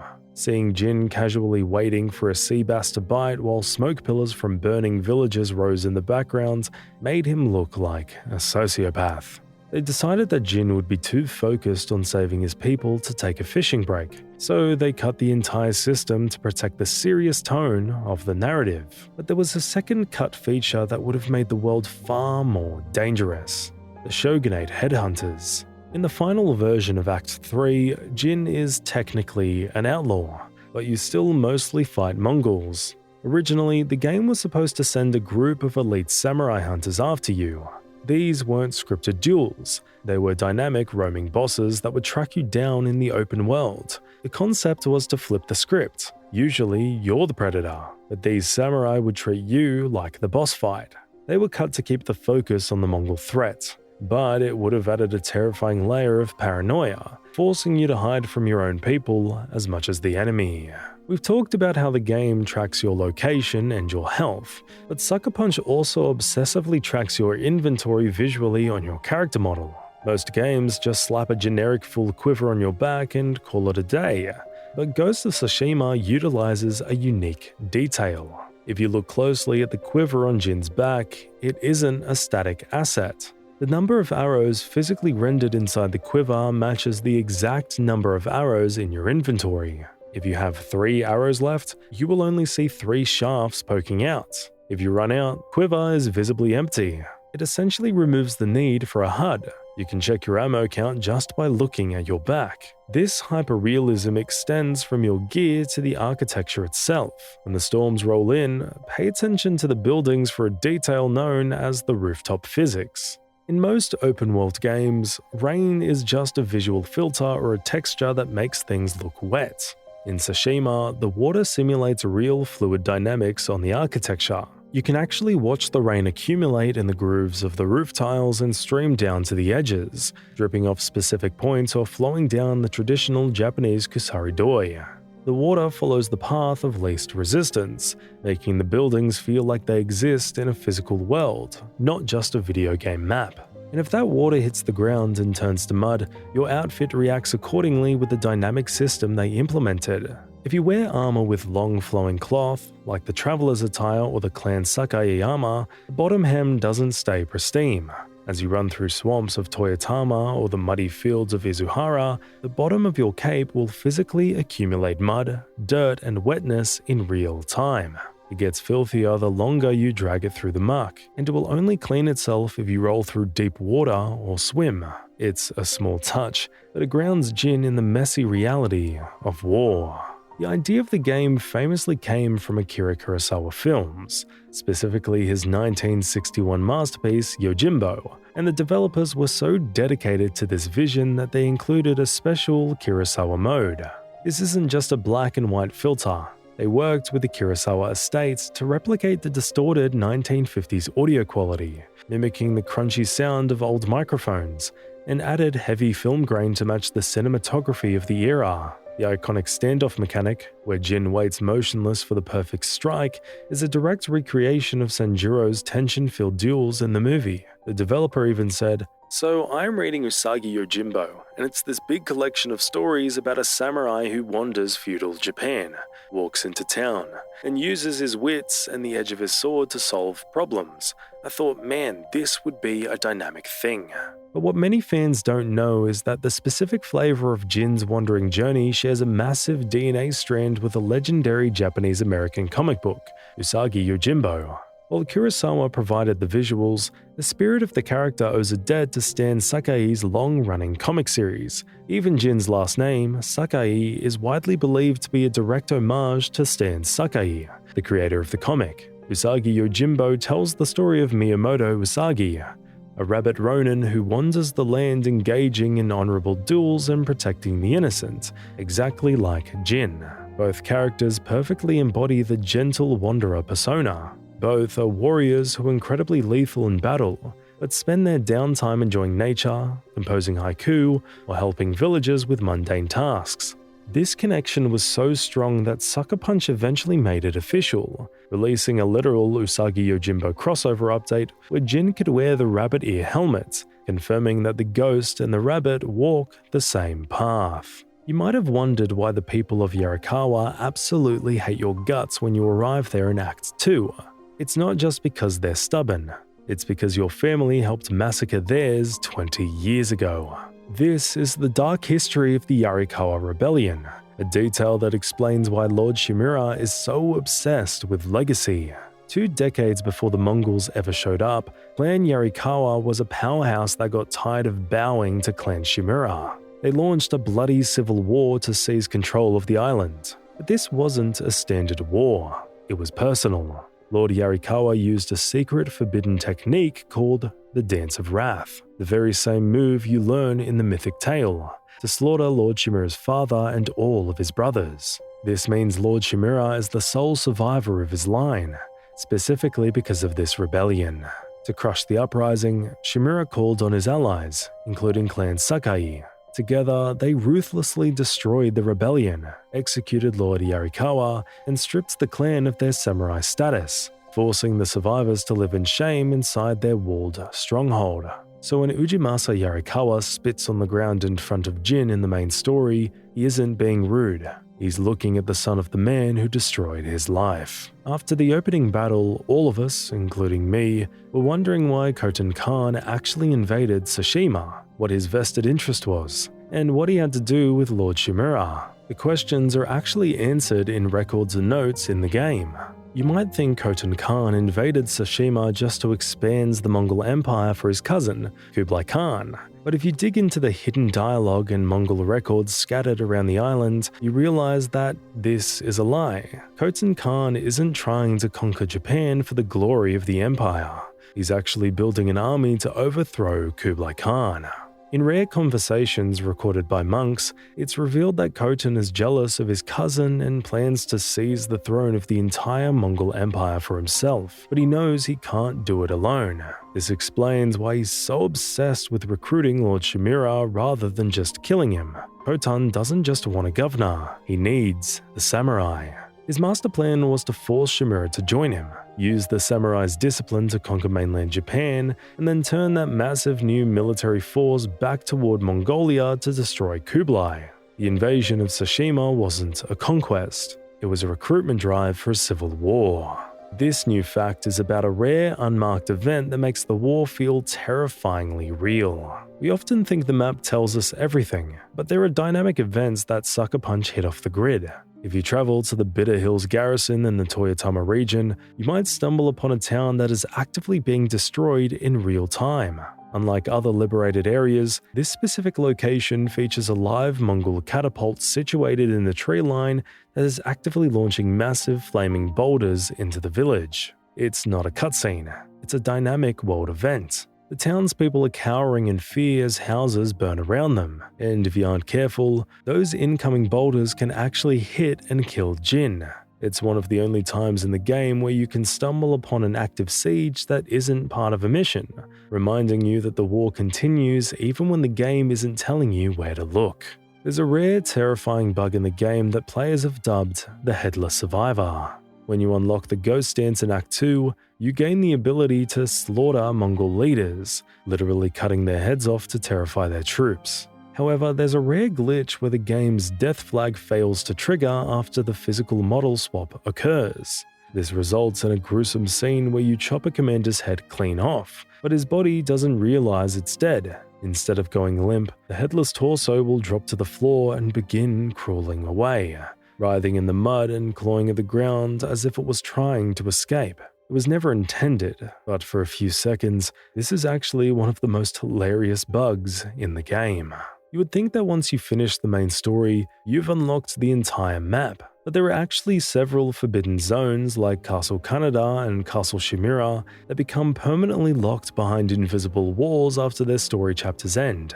Sucker Punch didn't intend for you to ever return, but players found a way back in with one simple trick. If you ride your horse up to the locked main gates of these castles, turn your back to the gate, and fire an explosive arrow directly at your horse's feet, the physics engine freaks out. The explosion won't kill you. Instead, the blast force will launch Jin backwards, flipping him right through the gates and the invisible wall. This allows you to re-enter these closed areas and explore the now empty fortresses that were supposed to be lost forever. You think you've won. You've cleared every red icon, liberated every farmstead, and watched the credits roll. But Sucker Punch hit a disturbing reality that proves the war never actually ends. Even after you achieve 100% completion and the map says liberated, the Mongols don't just disappear. If you look closely at the map, you will see small clusters of buildings, ruins, or distinct road formations that have no icon, no label, and no quest marker. If you travel to these empty spots, you will often find fully staffed, unmarked Mongol strongholds still operating in secret. You can slaughter them and clear the area, but the game will never give you a mission complete or legend increase. It's more of a silent, endless guerrilla war, implying that no matter how hard the ghost fights, you can never truly scour the invaders from every corner of the island. They're always out there, waiting in the unmarked dark. The game is famous for its wind, but have you ever looked closely at the leaves riding that wind? Sucker Punch didn't just animate a pretty background, they built a physical simulation. In most open-world games, falling leaves are just 2D textures, flat stickers that fade away when they hit the ground. But in Ghost of Tsushima, every single leaf is a rendered 3D object with its own physics engine, and this insane level of detail connects the entire world together. If you watch a single leaf falling in the sunlight, you will see it cast a tiny, accurate dynamic shadow on the ground or even on Jim's armor as it passes, proving it exists in the physical space. This existence extends to combat, where the air pressure from your movement creates turbulence. If you perform a sword swing or sprint through a pile of settled yellow ginkgo leaves, they don't just sit there. They swirl and scatter realistically based on the force of your strike. And the simulation doesn't stop at the ground, it extends to water. If those leaves land in a river, they bob on the surface tension and are carried downstream by the current at the exact speed of the water flow, creating a cohesive ecosystem where particle physics, usually reserved for main characters, are applied to millions of background decorations just to make the world feel truly alive. Most players know you can swipe right on the touchpad to clean the blood off your katana, but very few realize that swiping down isn't just a cosmetic emote. It triggers a hidden interaction, which Jin pays respects. The game never explicitly tells you to do this, but if you stand over a dead body and perform a bow, Jin doesn't just animate silently, he speaks from a hidden library of voice lines depending on who lies at his feet. If you bow over the body of a slaughtered peasant, Jin's voice drops with genuine grief and anger, whispering lines like, "They will pay for what they did," or "May the slain find peace." It completely shifts the tone from a video game loot check to a moment of somber reflection. Conversely, if you bow to a predator you hunted for resources, he will often apologize with, "I take no pleasure in this," proving that despite the brutality of the ghost, Jin never loses the sacred respect for life that his uncle taught him. During the final fight, Lord Shimura challenges the player more than any other boss in the game.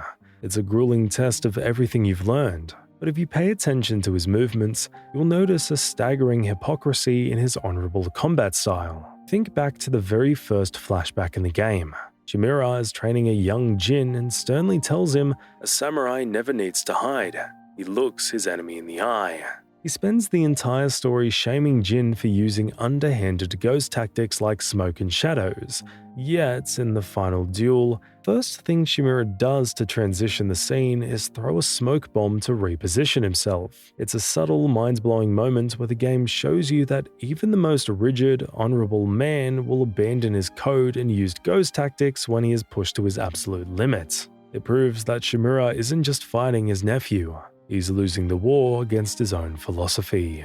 Taka was a genius in his art, a blacksmith whose hands could shape the very future of Tsushima. While Yuna provided the motivation, Taka provided the iron and the ingenuity that kept the ghost alive.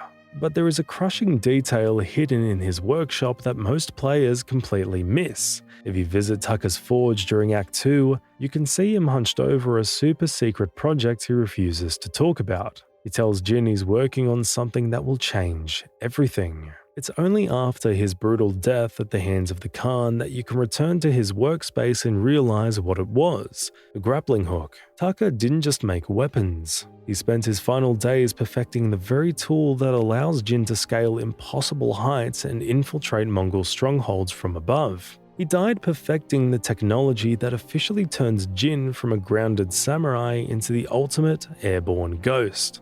This hits even more when you realize that every time you swing across a grap or scale a wall, you are using the final gift of a man who died believing in a legend that he helped create. You might think the colorful flora of Tsushima is just there for the photo mode, but Sucker Punch actually used nature to foreshadow your trauma. If you're exploring the Toyotama region and suddenly see a field of bright crimson flowers, you need to prepare yourself, because you're standing in a graveyard that hasn't happened yet. Throughout the game, and especially in the marshlands of Act 2, you will find clusters of red spider lilies. In Japanese culture, these specific flowers are steeped in dark folklore. They're said to grow along the path to the afterlife and symbolize death, final goodbyes, and reincarnation. Sucker Punch used this symbolism with surgical precision. If you look closely, these lilies almost always appear in locations just moments before a major character is scripted to die or where a massive slaughter has just occurred. They aren't just decorations. They're a visual warning from the developers that the soil you're standing on is about to be soaked in blood. You might think Jin's impact on Tsushima ends when the credits roll, but Sucker Punch recently revealed that the ghost's shadow stretches much further than the 13th century. If you look closely after liberating certain Mongol outposts, you'll notice a small, unassuming detail: the ghost's signature. In every camp Jin clears, he leaves behind a small wooden token, a calling card to let the survivors know they're safe and the invaders know who is coming for them. For years, players thought this was just a minor environmental asset, but the announcement of the sequel, Ghost of Yotei, turned this tiny detail into a massive piece of lore. In the reveal trailer, which takes place over 300 years after Jin's time, a character is seen discovering one of these 300-year-old weathered tokens. This confirms that Jin Sakai didn't just win a war. He started a legend that survived centuries of Japanese history. It implies that the ghost became a symbol passed down through generations, transforming Jin from a man into a permanent myth that still carries weight in the year 1603. Ryuzo is arguably the most hated character in Tsushima, often branded as the ultimate snake for turning his back on his childhood friend. But if you look past the betrayal, his reasons were tragically simple. His people were starving, and he felt he had no other choice but to keep them alive. While Jin was a nobleman with the luxury of a code, Ryuzo was a leader of men who were literally wasting away. This desperation isn't just told through dialogue, it's hidden in the environment as well. During the final brutal battle of Act 2, if you take a moment to look at the horse Ryuzo was riding, you'll see a heartbreaking detail that most players miss in the heat of combat. Unlike Jin's healthy, well-groomed steed, Ryuzo's horse is starving and rib-thin. You can see its bones protruding through its hide. Sucker Punch intentionally designed this model to visually represent the absolute state of the Straw Hat Ronin. They weren't just evil. They were so destitute that they couldn't even afford to feed their mounts. You might think your first haiku in the tutorial is just a simple way to learn the game's mechanics, but Sucker Punch actually used it to plant the seed for the game's final, heartbreaking choice. The game subtly tracks your first dialogue choices and playstyle in the opening hours. Depending on whether you lean into your samurai roots or show early flashes of the ghost's pragmatism, the prompt for your tutorial haiku will shift between death and legacy. This isn't just flavor text. The specific lines you choose in that first poem actually mirror the final confrontation with Lord Shimura. If you look back at your first poem after finishing the story, you'll realize you were writing the ending of the game before you even knew there was a war to win. You might think Tomoe's story ends the moment she steps onto that boat to leave Tsushima, but Sucker Punch left behind a haunting trail of breadcrumbs for the most eagle-eyed players. Even after she's gone, you aren't actually alone. If you visit the various archer challenges scattered across the map after finishing her quest line, you can find mysterious high-quality arrows embedded in targets or nearby trees that weren't there before. These aren't standard Mongol or bandit arrows. They are the signature, master-crafted arrows of the Way of the Bow. It's a chilling piece of environmental storytelling that implies Tomoe never truly left the island, or at least she didn't leave as early as she claimed. She stayed behind to watch Jin from the shadows, observing his progress and testing his skill from afar, essentially remaining a silent guardian long after her character model vanished from the game. Sucker Punch fans might feel a strange sense of deja vu when they're stalking Mongols from the shadows, and it turns out that feeling is perfectly justified. While Jin Sakai is a 13th century samurai, his DNA is actually rooted in a cartoon raccoon from 2002. Sucker Punch didn't just build Jin's stealth from scratch, they reached deep into their own history and pulled from the Sly Cooper series. If you look at Jin's crouch walk and his high-speed rooftop dash, the animations feel unusually fluid and light for a man wearing heavy samurai armor. That's because these movements use the exact same bone rotation code as Sly Cooper. The developers took the mathematical foundation of a master thief and layered it onto a samurai, giving Jin that signature thief-like fluidity. When you're tiptoeing across a tightrope or leaping between pagodas, you aren't just playing a ghost. You're essentially playing a 13th century version of Sly. It's a brilliant way the studio honored their roots, proving that the technical soul of a PlayStation 2 mascot is what makes the Ghost of Tsushima so lethal. The original concept art for Jin Sakai looked drastically different from the warrior we know today, with early designs experimenting with much heavier, more traditional armor sets. But as the vision shifted toward the ghost persona, the developers ran into a technical nightmare that nearly broke the production. It turns out the iconic ghost cape took longer to program and polish than the actual sword fighting mechanics. Sucker Punch realized that a standard cloth simulation would constantly clip through Jin's legs, his katana, and most importantly, his horse. To solve this, they didn't just use basic animations. They built a dedicated physics engine specifically for Jin's cape. This system calculates the wind direction and the horse's movement in real time to ensure the fabric drapes and flows perfectly, specifically preventing it from clipping through the horse's back while riding. Tsushima has one of the most versatile maps I've ever seen. From lush green forests and golden ginkgo groves to frozen snowy mountains and haunting marshlands, it has everything. But there's a secret behind how Sucker Punch managed to make this world feel so vast yet so intimate.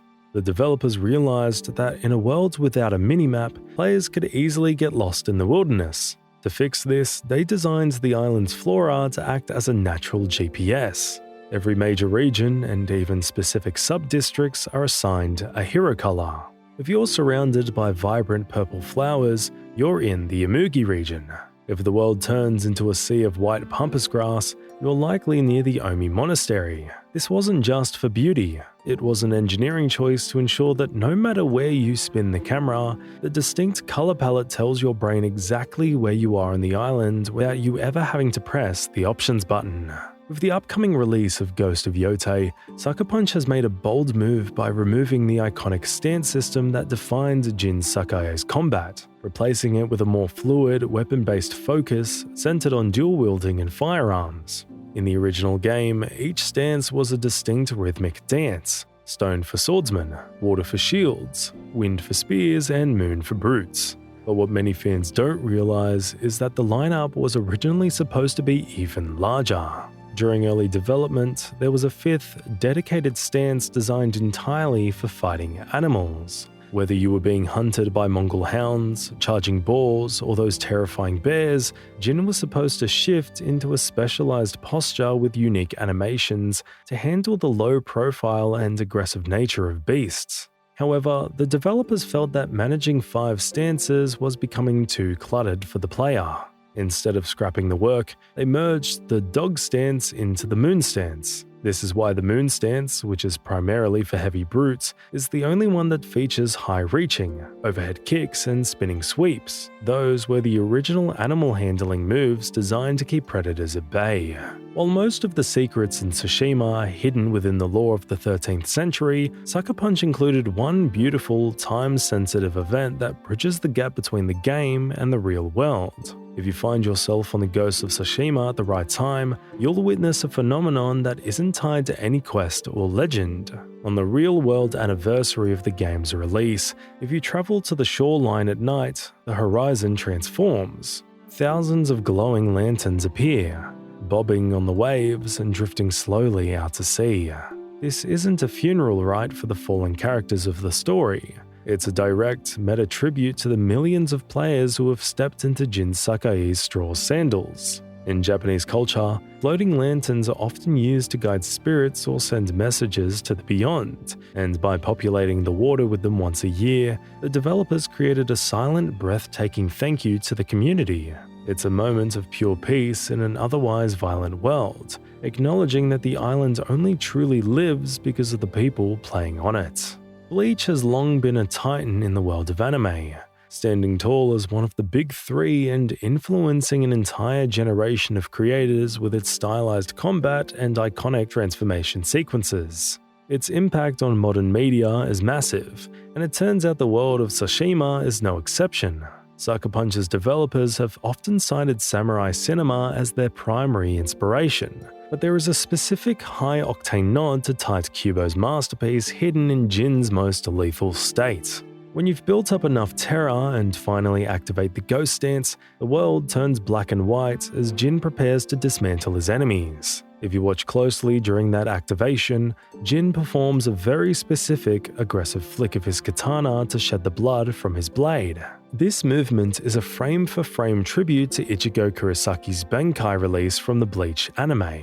The timing of the wrist snap and the way the blade catches the light is a deliberate Easter egg for anime fans, effectively signaling that Jin has transcended his human limits to become a literal Shinigami, or god of death, on the battlefield. While exploring the rugged cliffs of Iki Island, most players are focused on the brutal bandit camps. But Sucker Punch hit a surprisingly wholesome interaction that rewards players for putting down their swords and picking up their flutes. If you locate the various monkey sanctuaries hidden across the island, you'll find groups of monkeys. While they are usually wary of humans, if you stand near them and play your flute, a special musical minigame triggers. If you succeed, the lead monkey won't just acknowledge you, it will slowly approach Jin, sitting right at his feet. This unlocks a unique petting animation where Jin gently pets the monkey's head or chin.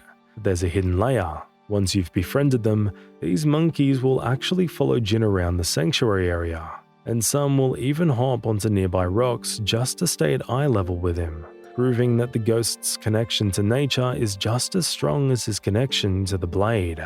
If you pay close attention to the final fight with Lord Shimura, the game brilliantly connects the training flashbacks with the final fight. What we might not have noticed was his stance. As Jin, we often switch between stances based on the enemies we're facing, but to Lord Shimura, honor is everything, and his fighting style reflects that rigidity. But the most emotional detail in the final duel is how it serves as a perfect tragic mirror to the very beginning of the game. In the opening flashback, Shimura acts as Jin's teacher, patiently instructing him and the player on the basics of combat, specifically how to parry and counterattacks. In the final confrontation, Shimura uses that exact same fighting stance and moveset against you. The game brilliantly forces you to use the very lessons he taught you to defeat him. Every parry and counter you land isn't just a gameplay mechanic, it's a narrative callback, showing that while Jin has evolved into the ghost, his foundation still comes from the uncle he is now forced to strike down. Iki Island has its own dark secrets that go beyond the Mongol invasion, and if you get to Sentinel's Peak, you'll find a hidden tragedy that serves as a chilling reference to a future Japanese horror. If you explore the cliffs around Sentinel's Peak, you can discover a hidden area containing a record and visual storytelling that depicts prisoners who were tortured and, most disturbingly, crucified. This is a massive historical anomaly for 1274. But it is widely interpreted as a deliberate reference to the hidden Christians and the persecution that would occur centuries later in the 1600s. Historically, crucifixion, or haratsuke, became infamously associated with the 26 martyrs of Japan in 1597, where 26 Catholics were crucified in Nagasaki to warn others against the faith. By including this specific imagery on Iki, a place historically known for being a haven for exiles and outcasts, Sucker Punch seems to be acknowledging the island's grim future as a site of religious persecution, effectively planting a memory of the Edo period into the Kamakura era. The opening battle with Coten Khan is so tough that they intentionally made it so difficult that players had to eventually lose. Let's be honest, we all tried multiple ways to see if we can actually defeat the Mongol leader in the first try, hoping for a secret early ending credits roll as you might find in Devil May Cry or Far Cry. But if you actually manage to achieve the impossible, usually through New Game Plus gear or absolute god tier parrying and deplete his entire health bar, you run headfirst into a hard-coded wall. As confirmed by players who have chipped his health all the way down to nothing, the game refuses to acknowledge your victory. Even when his life drops to zero, Coten Khan does not die. Instead, he enters a hidden immortal state where he stops taking damage entirely, forcing the scripted cutscene where he throws Jin off the bridge to trigger, regardless of your performance. It proves that in the eyes of Sucker Punch, Jin's defeat wasn't just a challenge, it was an absolute narrative necessity that not even perfection could rewrite. This beautiful red and black sword kit is my favorite, and it's actually kind of easy to get if you know where to look. While many of the best cosmetics are locked behind difficult mythic tales or tedious collection quests, one of the most striking designs is waiting for you out in the open.